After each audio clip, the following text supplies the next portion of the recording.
It all started 5 years ago.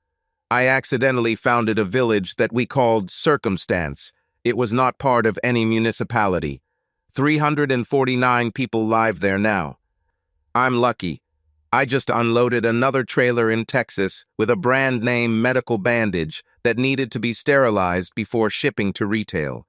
I called the dispatcher and said that everything was ready. The dispatcher gave me a loading order that would allow me to get home 2 days early. Since I had a dangerous goods license, I was one of the few people who could do the job. The pickup point was only half an hour away, so off I went. Refueling along the way, I immediately set off as soon as the cargo was loaded. The unloading point was only an hour's drive from home. I was en route when I confirmed that the cargo was fully loaded. This cargo was paid at twice the standard rate. Instead of following a predetermined route, I took a route across the country, cutting not only the miles, but also the time.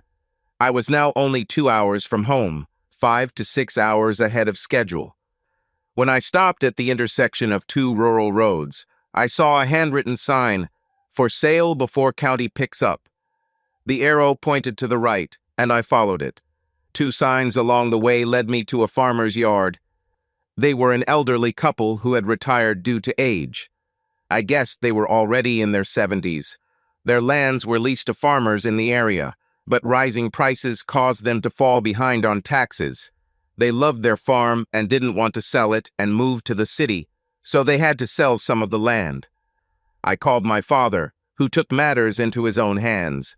Using a family trust, we purchased the farm at fair market value and provided them with a long-term lease on the house at a low cost. They were thrilled about it and told me that if I ever needed help, I should call them. I asked my father to set aside and separate 10 acres at the crossroads from the original 200 acres of the farm. It was an ideal location to build a convenience store and gas station since the nearest major city was about an hour away.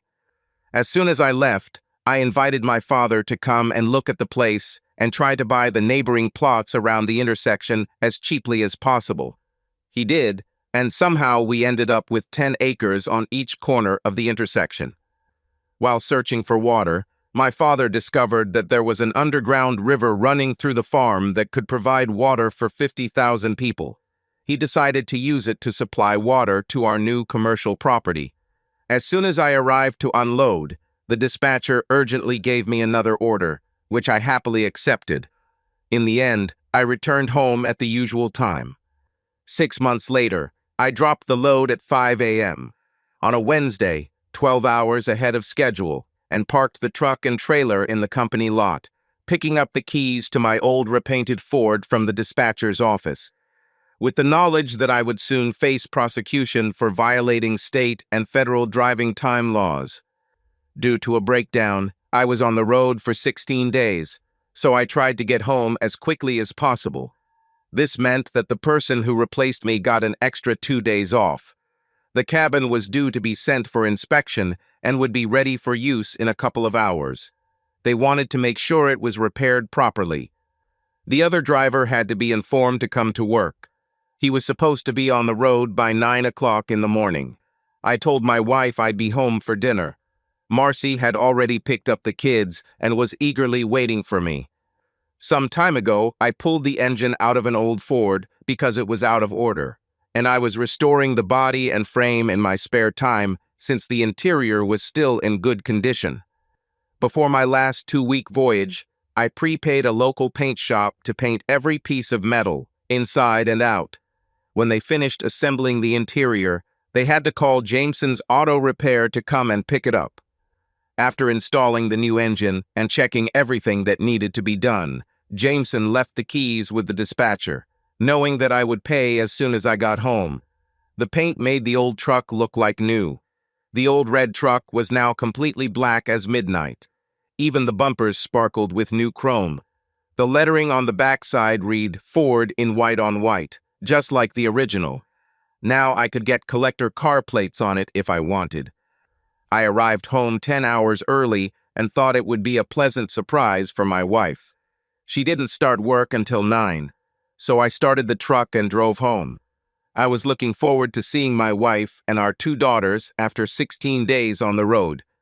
It was almost 8 in the morning when I drove down our street to our house and found a car in our yard that shouldn't have been there. I immediately realized whose car it was.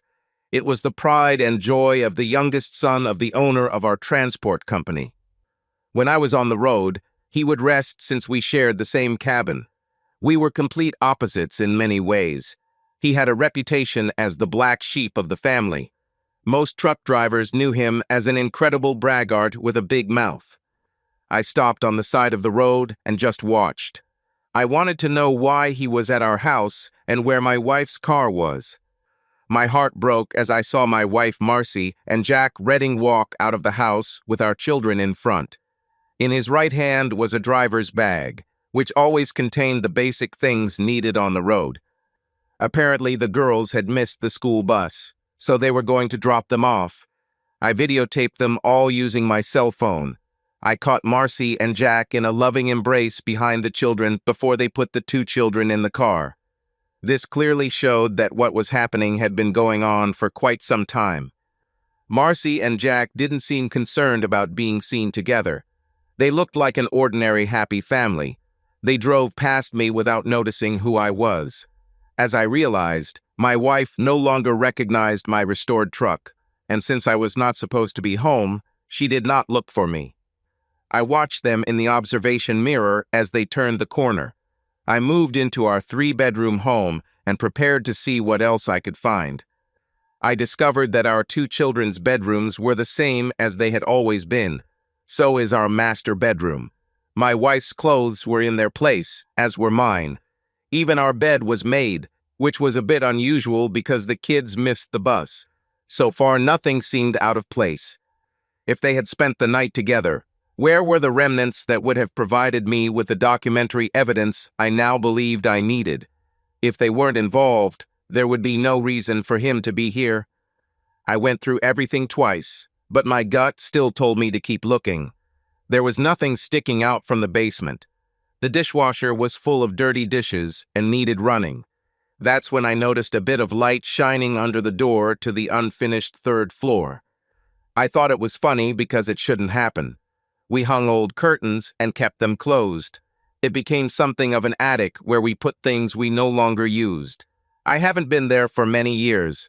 My first thought was that Marcy was there for some reason and forgot to turn off the light. Curiosity got the better of me. I needed to find out why there was light coming from under the door. I walked up the stairs and opened the door to find that the entire floor was now completely finished. I was shocked. The morning light came because someone left the curtain open. When I was at home, they were always closed. The problem was that it wasn't even supposed to start because my loving wife Marcy and I couldn't agree on what to do about it. Now I know why. Why was this room finished and who used it came to my mind. It had its own master bedroom, larger than mine and my wife's downstairs, huge walk-in closets on either side of the master bathroom, and a separate sitting area with its own TV and DVD player. Around the room on the coffee table was a handmade card that said, "We love you, Uncle Jake," signed by my 2 children. I felt sick. My fears were justified. Not only was he my wife's lover, but it seemed they were trying to take my children away from me. The king-size bed was unmade, and there were new linens on the floor that I had never seen before, which meant she was in a hurry this morning. The bedroom smelled of stale sex. As I looked around the closets, I discovered that one side was filled with men's clothing, which I assumed must have been his because they were definitely too big for me. The other contained more women's clothing, which I recognized as belonging to my wife. There were some very sexy evening dresses hanging there that she never wore for me. I no longer had any doubts. Marcy and Jack were lovers. I began to see that she had another side to her personality that she didn't allow me to see. This clearly showed that in her eyes, I was always her second choice. What did my children know about all this? Using my cell phone, I took video of everything I discovered. I put a lot of effort into holding his shirt and getting a picture of me with it in the mirror to prove that it was too big for me. What caught my attention was the framed photo of him with his mother and father. I wrote down all the details about the room in detail. Then I stopped and saved the recording. Going down to the basement, I grabbed our 3-piece luggage set and started packing all my clothes. After some thought, I went back to the 3rd floor to get a disc containing a crudely filmed recording of their sex. I packed it in one of my suitcases. When I was done, I placed them by the front door. I'll come back for them later. I had a few more important things to do. I called my father and asked how soon we could open a new store. He said he's already building it with a 2nd floor for a 3-bedroom apartment. I'm looking for a regional manager to oversee overall management, he said. The chain I work with has given us a franchise that will really help us a lot. It will take another month and a half to complete the work, and then another month to set it all up. Why? I'll do this, Dad, and live in an apartment. Find me a good civil and divorce lawyer. I said I would talk to him a little later to give him the details of what was going on. I called the farmer we bought the farm from and asked if I could rent a room from him until the construction was completed. No matter how hard I tried, he refused to accept any money because he believed that he and his wife owed a big debt to my family. I said that I would come somewhere the next day. At 10 in the morning, I was at the transportation center, sitting in the boss's office and announcing that I was quitting without the usual notice. He just had to ask me why, and I really didn't like telling him that. I showed him the video footage of the room as a whole and then the photographs I took later. The last one had a framed photo of his wife and his son.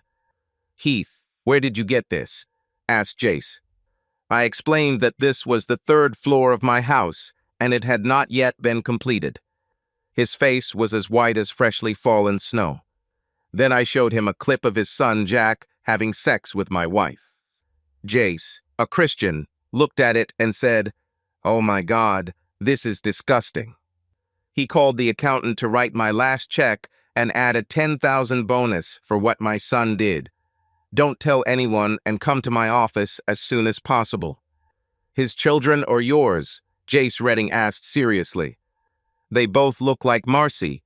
I think that's true because I don't think this affair lasted for a long time," I answered. "We've heard this for a long time, Heath," Jace Redding said. "The only way to find out is to do DNA. "I suggest you ask your son Jack about this," I said sadly. "Please don't tell anyone anything. I want Marcy to find out for herself tonight that I know what's going on. Just so you know, Heath Cummings, I do not approve of what my son did," Jace said solemnly. "Now I'm really sorry that he did this to such a good person like you. I never knew he moved into your house," he continued. "But both of your works made it easy to understand how it could go on for so long without anyone knowing about it." Much later, I learned that Jace had kept his word. He not only fired him, but also excluded him from his will because he brought disgrace to the family by ruining another man's marriage. What Jace couldn't handle was one of his longtime and trusted employees. For him, this showed that his own son did not care about anything or anyone. After cashing the check, clearing all of our shared accounts, and paying the bill at Jameson's car, I went to my kids' elementary school. After a long conversation with the counselor, the children were called out of class to talk to me.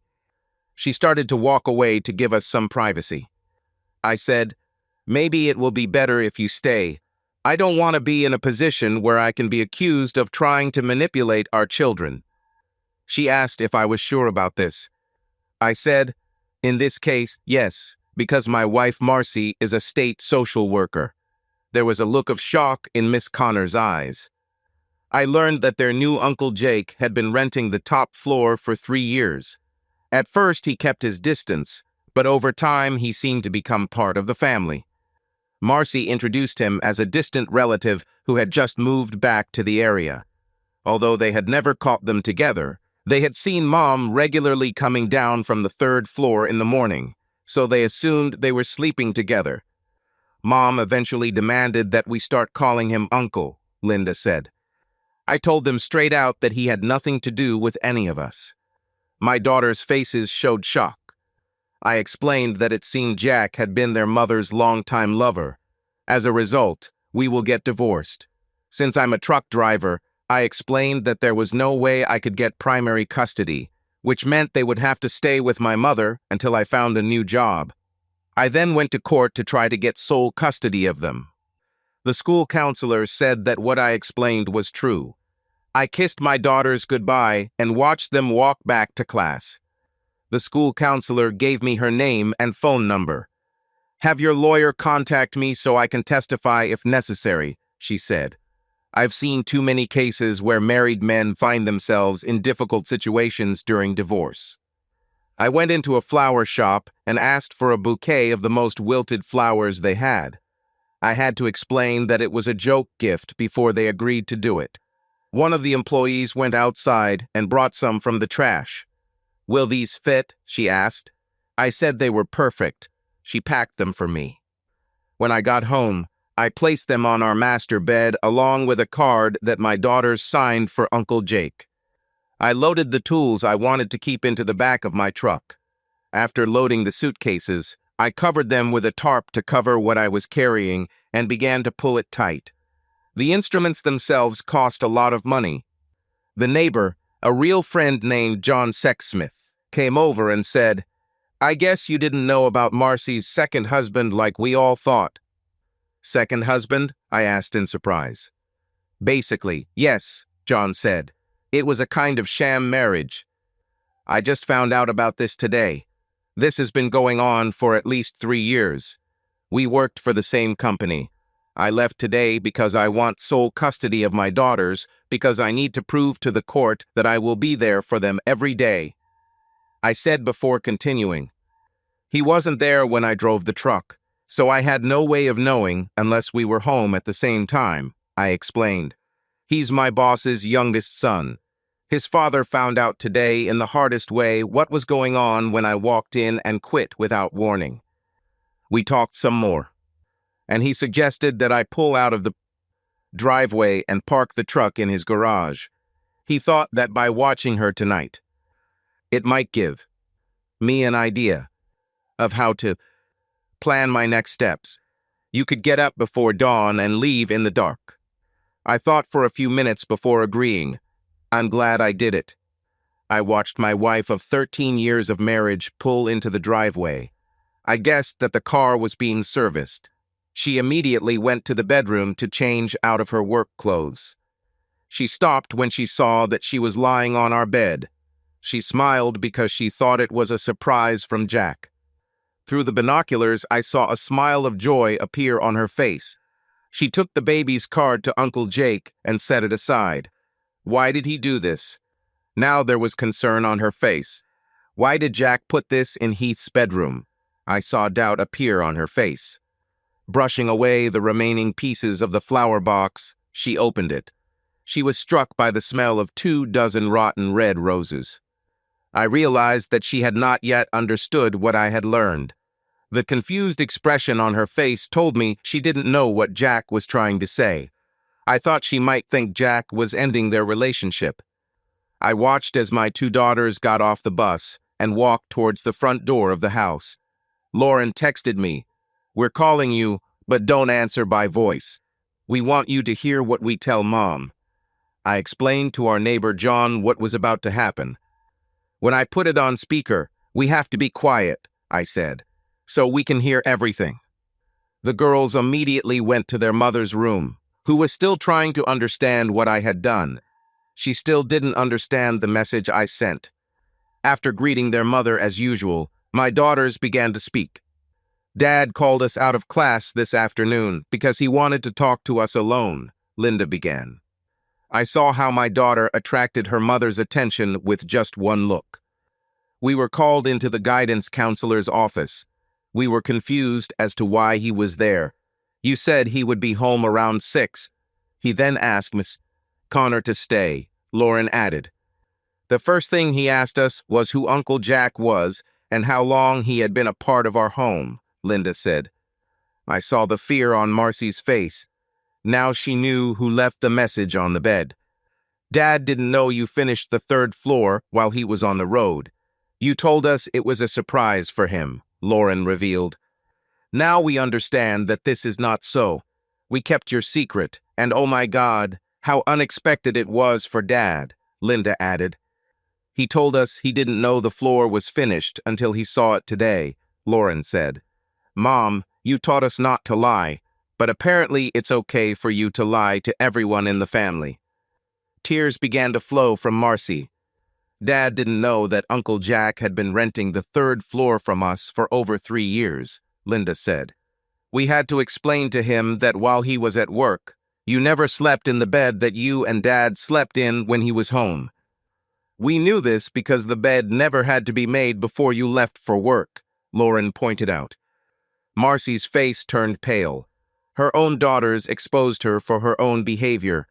The simplest thing, like making a bed, became her downfall. She always insisted that the girls make their beds before starting the day. We admitted to Dad that we never caught you with Uncle Jack, but we told him that we saw you regularly coming down from the third floor in the morning when he wasn't home, Lauren explained.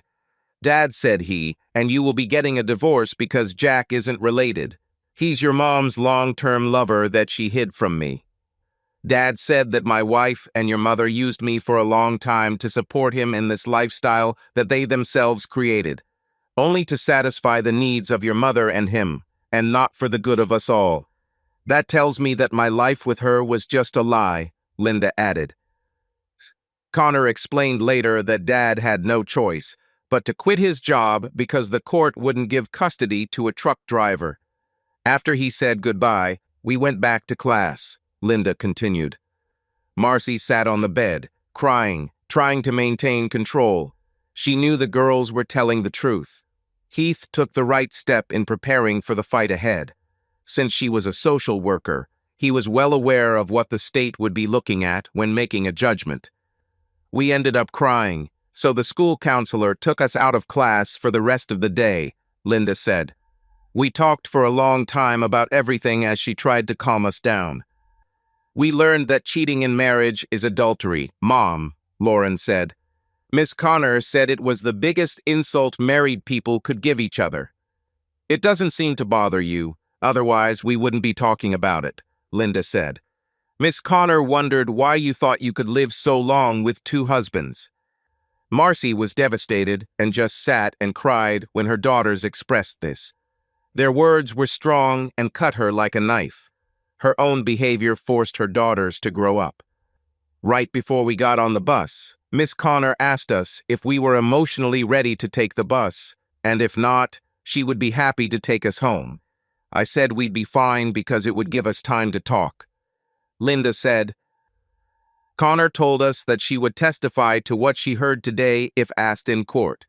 She said she had no choice because she had seen too many men destroyed by the lies of others, Lauren added. We whispered to each other a lot during the bus ride and decided a few things on our own, Linda said. Marcy completely lost control and covered her face with her hands. Mom, we may only be 12 years old, but we will soon reach an age where we can decide for ourselves which of you we want to live with. Miss Connor explained that at the age of 13 we can decide for ourselves who we want to live with, and that will be Dad, Lauren said decisively.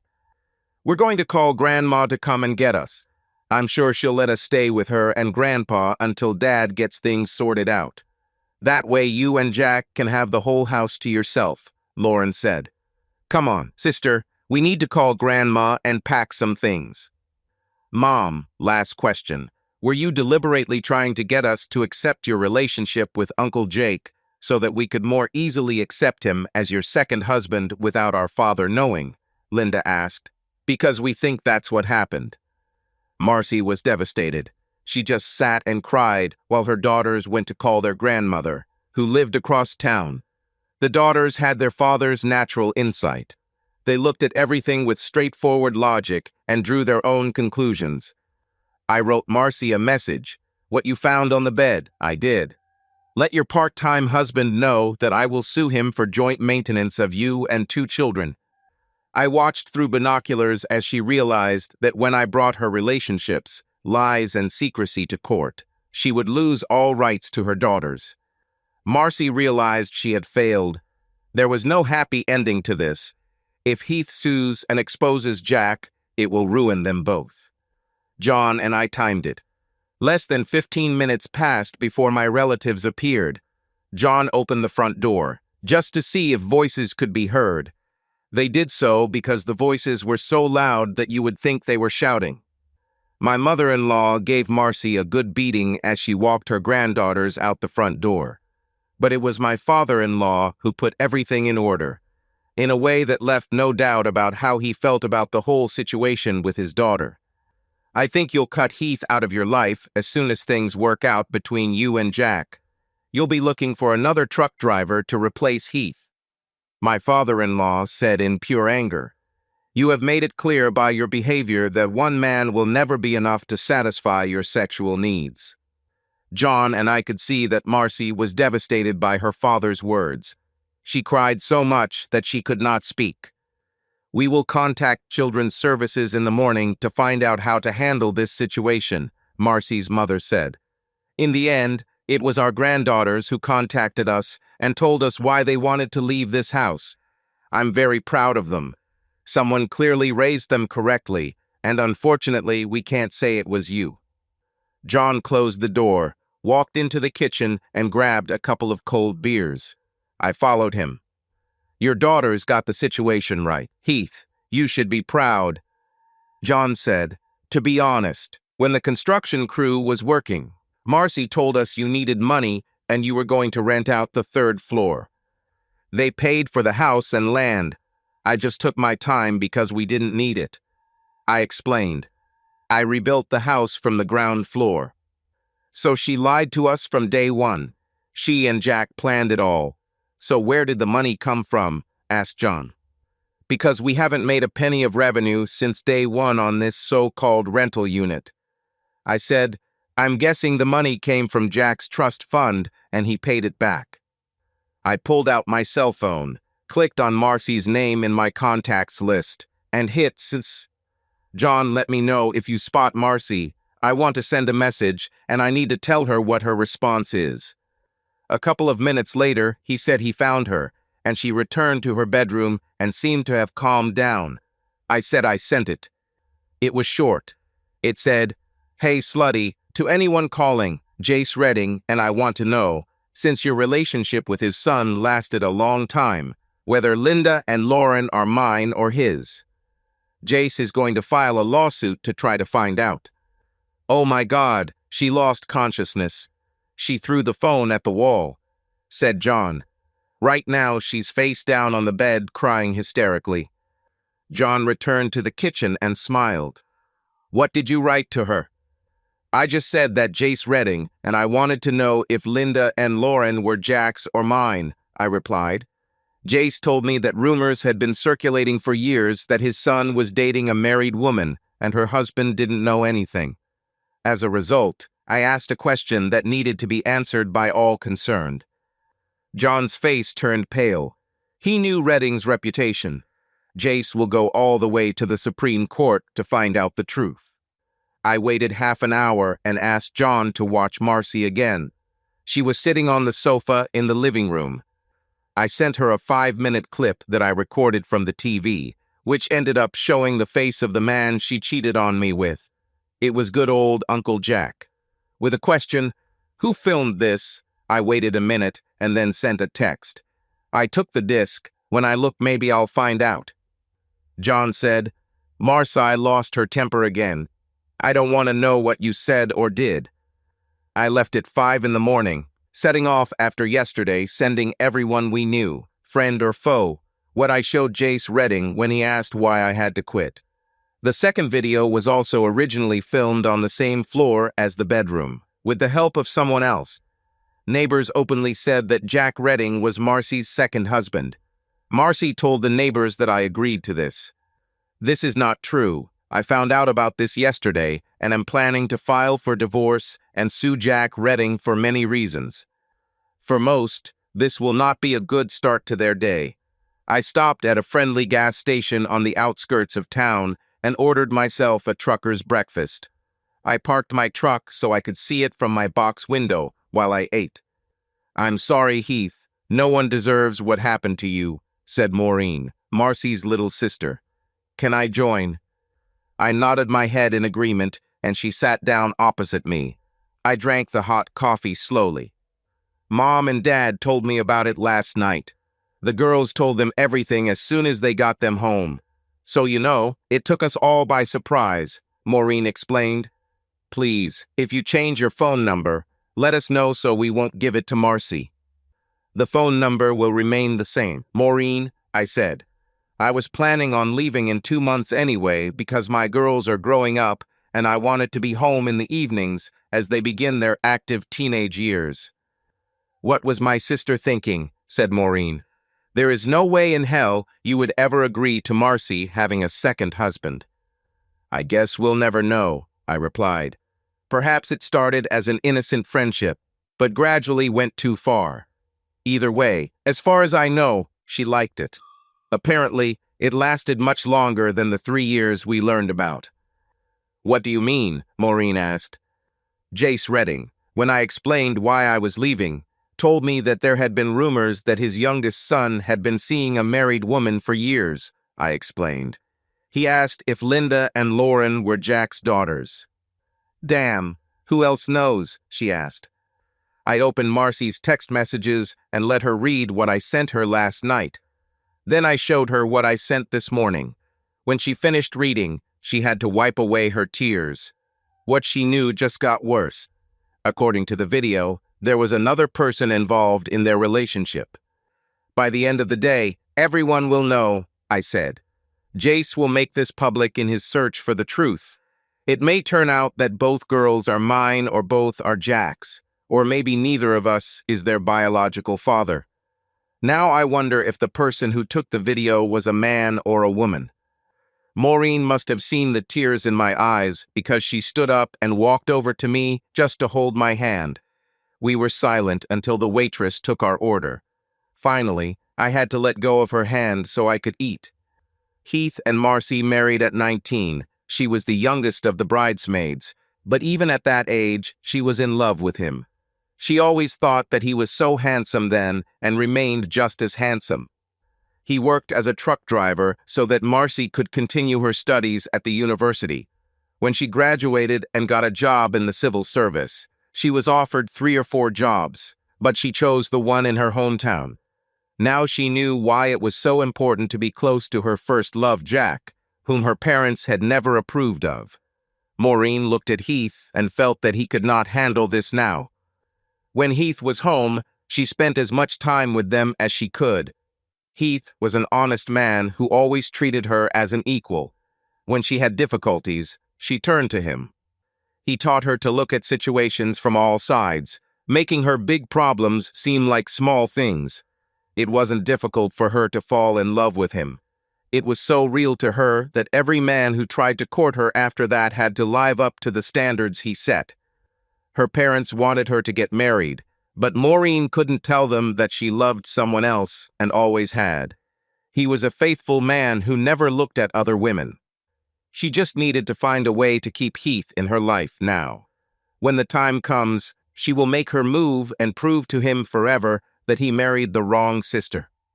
Heath, do you know where you'll be living? Maureen asked. Linda and Lauren asked Mom and Dad to take them in. They are angry, upset, and determined, but so proud of their dad. The girls told Mom and Dad they would tell the court they wanted to live with you, she said. Mom and Dad explained to them that you are doing what is right for the long term. I can bring them to your place for the weekend so you can see them if you want. I opened my notes and gave her the address of the farm. My dad and I started building a gas station and convenience store next to this place. I'll be living with a tenant of the farm we own, I said. I'll have to talk to them first before I can answer your question. We're building a large 3-room apartment upstairs that I'll live in. Why there? Maureen asked. We own 10 acres on either side of the intersection that we plan to subdivide and sell as 3/4-acre lots once we develop them, I explained. We can take more land from the farm if necessary. There is nothing in the area, so the store will be a convenient and attractive location for many. How did you find this? Maureen asked. According to Google Maps, there is nothing nearby. I was driving across the country to save time, I explained. There was a lot of traffic on the road. I noticed the sign at the intersection and followed it. The flow of traffic will keep the business going. After we finished our meal, I paid the bill. Maureen leaned over and kissed me on the cheek, as she always did. This made me smile. Keep that in mind, Heath, Maureen said. Many of us have always loved you for who you are. As I was driving, I called my father and told him everything. He said he would find me one of the best divorce lawyers. I noted the mileage to where I was going. It was only 75 miles. It was a little after 8:30 when I arrived at the construction site. I smiled when I saw this because Dad did everything big. There will be 8 pumps for cars and small trucks, and 2 for large trucks on the right. Pits were dug and block frames were ready to begin the spill collection system in case the tanks started to leak. The floor and concrete needed for steel support were laid. I walked into the construction trailer and saw the design my father was putting together. It was the same as all his previous ones, except for the 2,400-foot apartment upstairs. I smiled too because it meant he saw the potential of the area. About 2 hours later, I went to the farm. Bill Robinson came out to meet me. He really liked my old restored Ford truck. These were times when speed, weight, and hard metal were at a premium. The Mrs. was about to serve lunch, and I was told to come in. Mrs., as Bill called her, cooked a typical farmer's lunch, and she was delighted with how much I ate. After lunch, I started helping her clean up. While she was cleaning up the leftover food, I started washing the dishes. She noticed that I no longer wore my wedding ring. By the time I dried the dishes and she put them away, a fresh pot of coffee was ready. I spent the next 2 hours talking about how the last 2 days had gone. Bill said the girls and their aunt would be quite welcome here. It will be good to have young people around again. It gives me someone to grill something for. I texted Maureen and told her she could come every Friday night and leave on Sunday. She replied that it was a date. On Thursday afternoon, I watched the disc on my laptop. There was no other face visible in the entire shoot. Using my cell phone as a Wi-Fi hotspot, I texted my dad everything, including Mrs. Connor's address and phone number. I told him to contact Jace Redding to find out where Jack would be and when, and give him a summons as soon as possible. Marcy could be taken to the social services office in town. I even sent a video file downloaded from the disk. Out of pure spite, I sent a message to Marcy saying that I had watched the entire video and that it was nothing special. Other servants would have done a better job. Maureen was a tax professional, and luckily, this was the slowest part of the year. As soon as the girls left school, they hit the road. She had to laugh as they texted their dad every 10 to 15 minutes. The 75 miles of road seemed to go by quickly. When they reached the construction site, they sent one last message. They drove down the road until they saw him standing at the end of the driveway. Linda and Lauren jumped out of Maureen's car and ran into my arms. Bill and Mrs. were introduced. I finally found out her name was Betty. The girls loved the room Betty had prepared for them. Bill showed everyone to their rooms while Betty finished preparing a huge dinner. When we finished dinner, I started cleaning up. Betty watched my daughters and I washed the dishes so she could put them away. Bill told the girls about a big swing, a swimming pond, and small motorcycles that they could learn to ride if I gave permission. I was worried about what they would do, but Bill and Betty already had a plan. After the kids went to bed, Maureen and I were able to talk. Heath, it's been a crazy couple of days with everything coming out, Maureen said. It all started when she was secretly dating Jack while we were growing up. That's how long they were together. That explains a lot, I said. I was safe and reliable. Jack was the wild side she secretly desired. She didn't know he knew it and used it to his advantage. Jack would run away and leave Marcy with what she deserved nothing. Mom and Dad have talked to social services, and if you give them written permission, they can keep them until you find a place," Maureen explained. "They also spoke with the children privately, and after that we were all told that due to Marcy's lifestyle, she could not be recommended to get custody." Maureen looked at me and saw tears on my cheeks. It finally dawned on me. I told her to leave and let me deal with it, but she refused and stayed with me. Marcy sat at the kitchen table, thinking about the last 2 days. Thursday was a quiet day. Today was everything except that. Jace Redding served her a subpoena while she was at work. He sued. He wanted to know if there was a direct DNA link between her daughters and him. In truth, so many years had passed since the twins were conceived that she could no longer remember. Heath warned her of the upcoming fight, but after the initial shock, she brushed it off, thinking he was just angry. But what really knocked her off her feet was Heath's message to all their friends and family. She had never seen Jack as her second husband, but today, as she learned from the lawyer, he legally was. From the day she moved Jack into her home, they were practically married. Legally, after the first year, they had the same legal rights as legal spouses. As a result, when Heath sues Jack, he will likely win. The only question is how much he can get. The lawyer said Heath would be treated very favorably in divorce court because he had been wronged for a long time. If she had collected rent for the past 3 years and could prove it with monthly bank statements, the situation might be different. But since there was no evidence of his contribution to household expenses, the court will consider him a maintenance worker. It was at the close of the day that the last bomb exploded.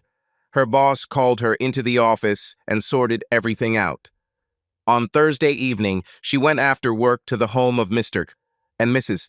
Klaus Rubenstein regarding a custody matter at their request. They explained what happened the night before and asked for government recommendations for the future. After talking with the children, I told the grandparents that if they received written permission from the father to care for the children, we would accept them as temporary guardians until the matter was resolved. "I know they are your parents," her boss said. "Marcy, I can't transfer you now, but as soon as a position becomes available, I will. I can't fire you or kick you out, but your effectiveness as a social worker in this area has been exhausted. No one will take anything you say seriously, so you are permanently transferred to an office job, and you must hand over your current affairs to others," she said with disgust. Marcy realized that it was all her fault. It was her choice, and her choice alone, to continue pursuing Jack. She was now beginning to realize that all our actions have consequences. It was a busy Saturday, and Linda and Lauren were full of energy. It was funny listening to him explain to my daughters the do's and don'ts of the little motorcycles that were parked nearby. It was amazing to see how they got used to it. After 2 hours, Bill said that was enough for today because their bodies would ache and ache. Considering that they were sweating, he said, "Go take a dip in the pond for a quick refreshment." Betty and Maureen grew closer to each other. At about 4, the girls were called to help prepare part of the dinner. I had to keep an eye on them because it was something they had never done before. 4 women sat at the kitchen table, chopping onions for 2 courses and peeling hot boiled potatoes for potato salad. Bill began heating up his barbecue, preparing to fry the steaks he had defrosted. I helped him wherever I could. We ate steaks, potato salad, and baked beans outdoors at a picnic table. It was interesting that neither the TV nor their cell phones were used once all day. It was like the twins were discovering a whole new life for themselves. These were girls who decided to go to bed early because they were tired. The 4 of us sat and drank a few beers while playing cards until we decided to call it a night. On Sunday afternoon, they went home. Maureen received a handwritten letter, certified by Billy and Betty, granting them the necessary permissions. Klaus Rubenstein called me early on Monday morning to thank me for returning the letter as quickly as possible. He personally took it to the office. The supervisor made a copy for their records and then gave him legal notice to show all concerned that they were the legal guardians of their granddaughters. The following Friday morning, Jake Redding was in Austin, Texas, picking up a shipment of sterilized medical equipment when he was served a subpoena. That same Friday morning, as soon as the social services office opened, Marcy Cummings received a summons. I received a text message from Maureen asking for my waist measurements. I asked why. She replied so that we could swim in the pond with the children. I answered 34. I was walking in the early afternoon when my cell phone notification sounded. It was a message from Marcy. It read, "Have you calmed down enough to talk?" I replied, "There is nothing to talk about. Your parents and Maureen told me the whole story from the secret meetings until now. What I am trying to understand for myself is, if he was always your one and only, why did you marry me?" No wonder I didn't get a response. I don't know who was more excited when Maureen pulled up with the kids, the three of us or them. Maureen looked amazing. Her smile was contagious. After she hugged me, the girls quietly asked me a question, to which I answered yes, but only if they agreed. As they headed to greet Bill and Betty, Maureen kissed me hard on the lips, taking me by surprise. I told Maureen that she needed to hear the girls, so we turned towards them. One day, Maureen put her hand in mine. "We wanted to ask," Lauren began. "Can we call you grandparents?" Linda added. Of course they said yes, but what surprised us was that Betty had tears in her eyes. We found out later that they never had children because she couldn't get pregnant. These simple words from my daughters were words she thought she would never hear in her life. After dinner, I showed Maureen my last message from Marcy and my response. "You know, my sister can't explain her actions," Maureen said, "because if she does, she'll have to face the truth about herself." "Enough about your sister, Maureen," I replied. "When will you find a man who can love you the way you deserve?" "Don't be surprised, but I've already found it," she replied. "My problem is making him realize it." Bill and I were early risers, so we sat outside enjoying freshly brewed coffee early in the morning. "Heath, Betty is my second wife," he said. "I was married for the first time to her sister, who did to me the same thing Marcy did to you." "Why are you telling me this?" I asked. "Don't let your pain stop you from seeing what's in front of you. Maureen has been there for you since day one. When you are ready, be sure to ask yourself why." That's when I started to get it. Maureen was my best friend. Did she want more? If she did it, why? "Bill, what made you realize that Betty is interested in you?" I asked. "Cast iron frying pan overhead." He laughed. "After she caught the girl next door trying to flirt with me. Since we didn't have children of our own, we took in foster children for years." Our conversation ended because we heard voices as the rest of the family came to life. After the twins rode motorcycles for 3 hours, it was time for a swim, so we all went. Bill and Betty brought beach chairs to watch us play with the beach ball for a while. Maureen looked stunning in her white bikini, her brown hair pinned back behind her ears, her full ripe breasts bouncing as she tried to hit the ball. She couldn't help but catch my attention. The way she walked barefoot caused her butt to wiggle slightly. I watched this as we walked to the pond. Bill made me look at her differently. The pond was deeper than I expected and was fed by a small stream. He created it using railroad ties on a low plot of land. As a result, it now has its own small waterfall. Our first game of beach volleyball involved one adult and one child, and then 2 girls against us. For the 4 of us, it was a time of laughter, sarcasm, and just plain fun. It was nice just to be us. Each of my daughters took turns asking me to dive under them and then lifting them up so they could dive off my shoulders. Finally, Bill and Betty said they were going to dinner. Linda and Lauren decided to go help them. I dove under the water and ended up between Maureen's leg, flipping her over. She laughed as her hair was completely wet. Looking into her eyes, I saw for the first time what they were showing. Without saying a word, I lowered my head to hers, and she raised hers to mine. As we shared our first sensual kiss, I realized that there was more love in that kiss than I had ever had with Marcy. "Wow," I said. "That was incredible." Maureen smiled and said, "You have no idea how long I've been waiting for this." She came over so I could hug her tightly. Our bodies pressed tightly against each other. The water surrounded us up to our necks. Our mouths searched for each other in complete delight. Our tongues explore each other's mouths, creating our own unique dance. We didn't pay attention to anything around us. We finally broke off when we heard Bill shout that dinner would be ready in 20 minutes. We interrupted the conversation and went back to get dressed for dinner. As soon as we entered the house, Betty understood everything. "It looks like everything is starting to work out. How did you enlighten him?" Betty asked with a wide smile. "She didn't tell Heath about your evil rights with the cast iron skillet," Bill said with a grin. The twins heard him say this, and he had to tell them the story of how they met. It was after dinner when the twins went to bed. The fresh air and being outside the city tried them out. I was sitting on the back porch on a soft swing when Maureen came out and sat next to me. I hugged her as she leaned against me and said, "Mommy realized this when I brought the twins home last week." To her, I seemed happier than at any time in recent years. I thought, "How did she take it?" I said. "There must be a lot of anxiety with everything that's going on."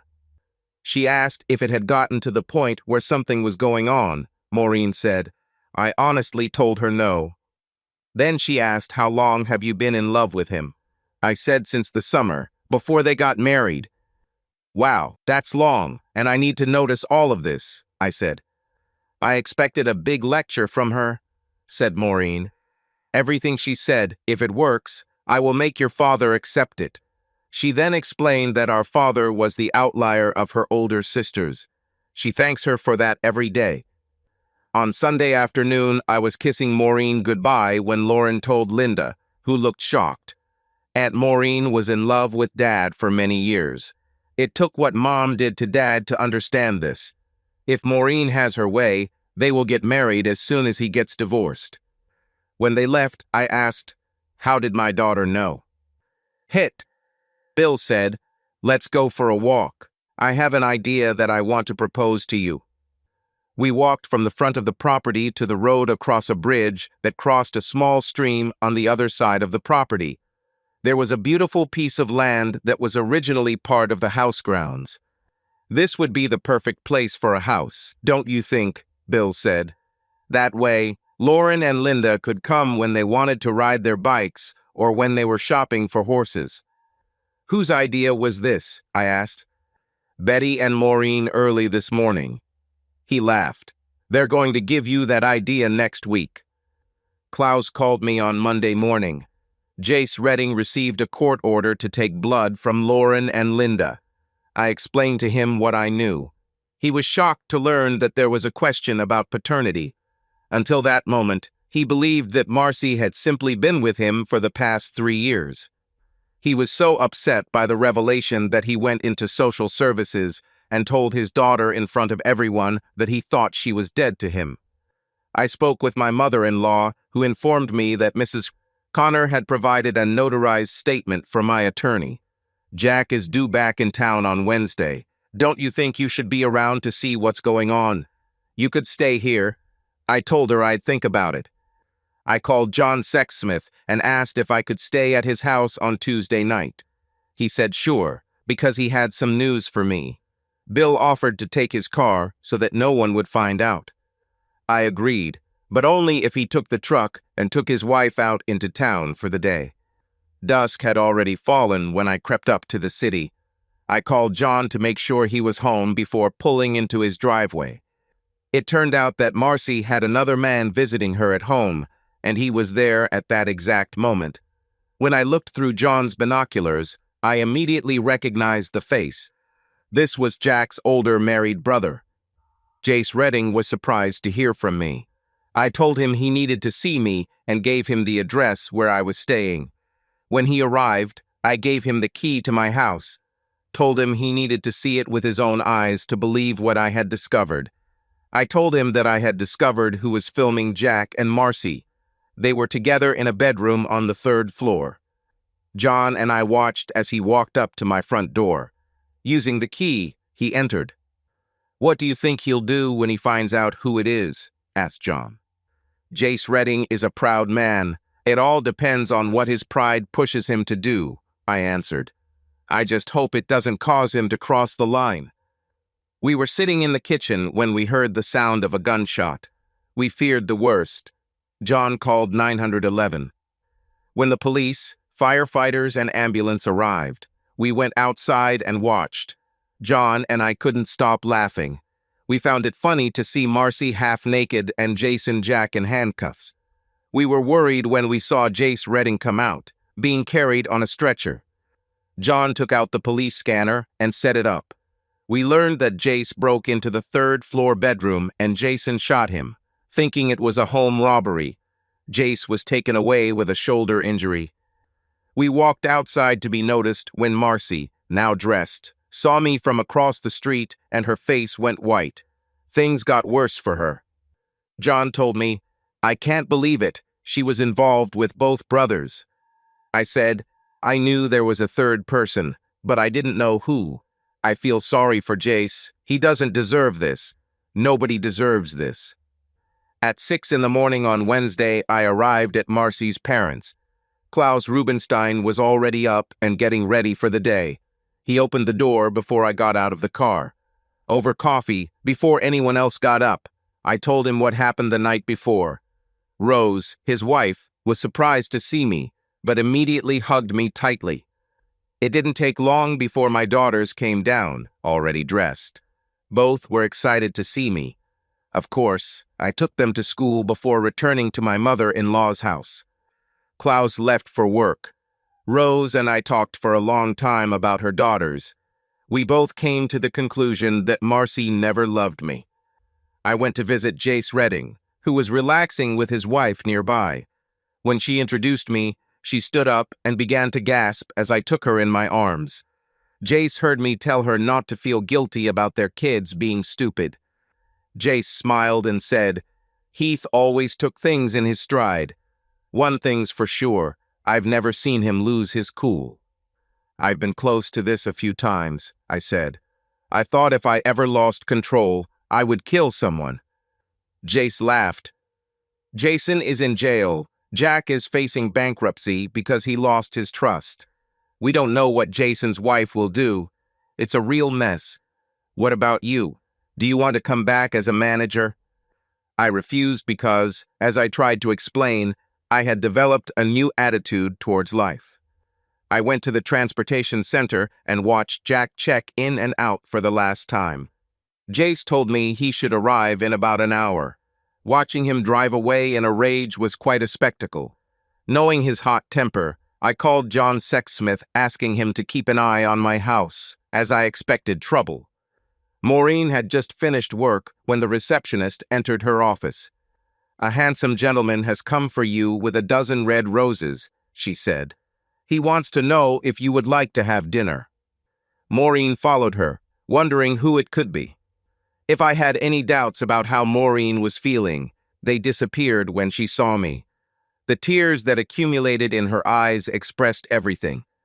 I followed her to her apartment, and after she parked, we headed to Outback for their steak and shrimp special.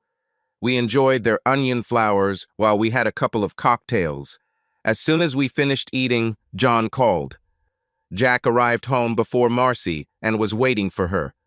The alcohol he drank while he waited only added fuel to the fire. With his father in the hospital, his brother in jail, and the loss of his job, he came to the conclusion that it was all Marcy's fault. He was waiting for her with a gun in his hand when she walked through the door.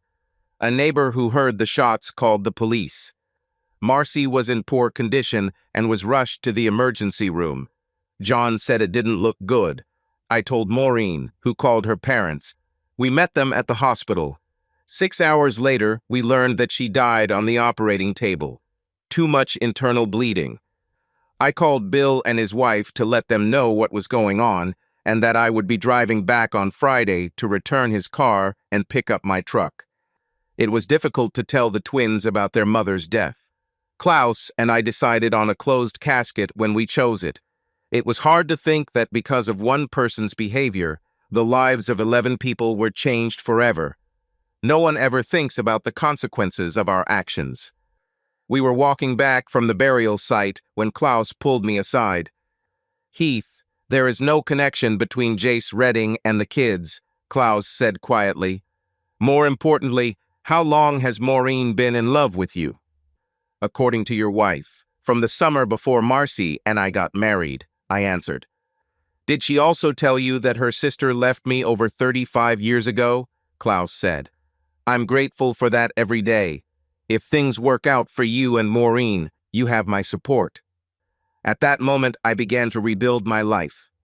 5 years have passed. I watch Linda and Lauren wait for the bus.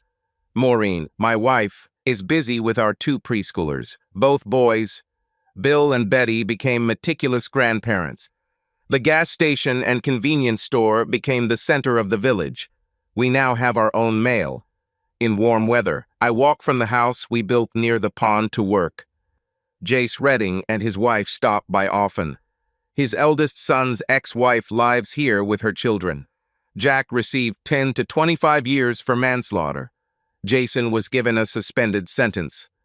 As for the name of our part of the world, it came about because Bill painted a sign that said, "We're all here because of circumstance," and placed it at an intersection. Subscribe to our channel so that your second chaff doesn't cheat on you, and go ahead and listen to the next story, because this story is nothing compared to the next one. If you're under 18, don't even think about listening to the next one.